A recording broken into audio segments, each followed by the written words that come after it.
Tamil Rockers இணையதளத்தில் புதிய படங்களை பதிவேற்றம் செய்த மதுரையைச் சேர்ந்த ஸ்டீபன் ராஜ் என்பவர் கைது செய்யப்பட்டுள்ளார். மதுரையில் ஸ்டீபன் ராஜை கேரள மாநில போலீசார் கைது செய்திருக்கிறார்கள்.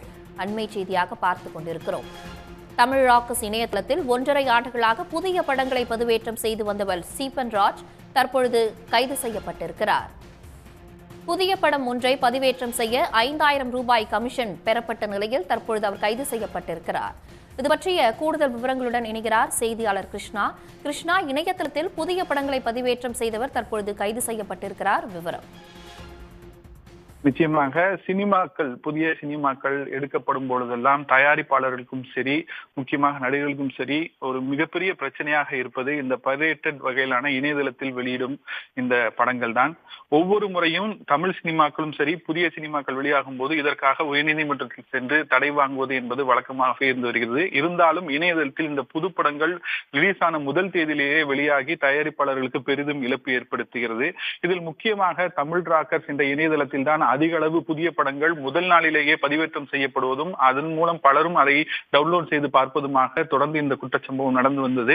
இது தொடர்பாக சைபர் கிரைம் போலீசாரிடம் பல்வேறு மாநிலங்களும் புகார் என்பது அளிக்கப்பட்டு விசாரணை மேற்கொண்டு வந்தாலும் சமீப காலத்திற்கு முன்பாக நடிகர் பிருத்திவிராஜ் நடித்த குருவாயூரப்பன் அம்பல நடையில் என்ற படத்தை பைரேட்டட் வெர்ஷனாக, அதாவது திருட்டுத்தனமாக தியேட்டரில் வீடியோ எடுத்து அதை தமிழ் ராக்கர்ஸில் பதிவேற்றம் செய்தது தொடர்பாக அதன் தயாரிப்பாளர் சுப்ரியா மேனன் என்பவர் கேரளாவில் புகார் அளித்திருந்தார். இந்த புகாரின் அடிப்படையில் கொச்சி சைபர் கிரைம் போலீசார் விசாரணை மேற்கொண்ட போது மதுரையைச் சேர்ந்த ஸ்டீபன் ராஜ் என்பவர் இந்த படத்தை பதிவேற்றம் செய்தது கண்டுபிடிக்கப்பட்டது. அவரை மதுரையில் வந்து கேரள போலீசார் கைது செய்து அழைத்து சென்றிருக்கிறார்கள். இவரிடம் நடத்தப்பட்ட விசாரணையில் கடந்த 1.5 வருடமாக வெளியாகும் புதிய படங்கள் அனைத்தையும் தியேட்டரில் இருந்து வீடியோ எடுத்து அதை பதிவேற்றம் செய்தது தெரிய வந்தது.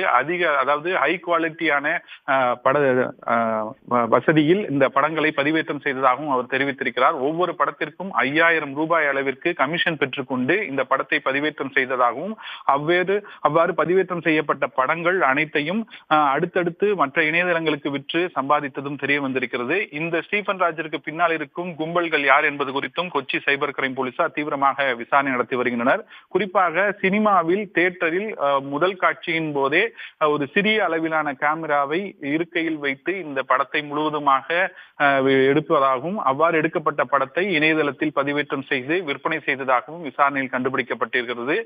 சமீபத்திய புதிய படங்கள் அனைத்தையும் இவ்வாறு செய்ததன் மூலம் அவரை போலீசார் கைது செய்து விசாரணை மேற்கொண்டு வருகின்றனர். குறிப்பாக புதிய படம் ஒன்றை திரையரங்கில் வீடியோ எடுத்துக் கொண்டிருக்கும் பொழுதே அவர் கையும் களவுமாக சிக்கியதாக கேரள போலீசார் தெரிவித்துள்ளனர்.